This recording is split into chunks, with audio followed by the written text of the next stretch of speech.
Yes sir. हाँ, chef मेरा गांव से लड़का आया हुआ, अच्छा दुकान पे थोड़ा लगा दीजिए शेफ जी। ठीक है। भाई नाम क्या है पहले तुम्हारा? सर मेरा नाम पारस परिया। पारस है। यस कहाँ सर। से हो? नेपाल। नेपाल से हो?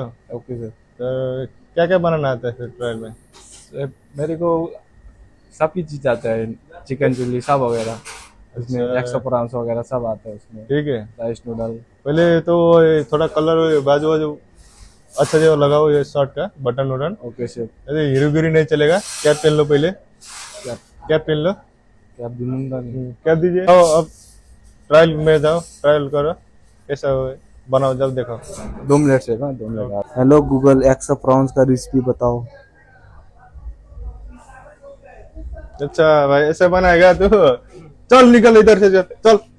ऐसा आदमी नहीं चाहिए मेरे को।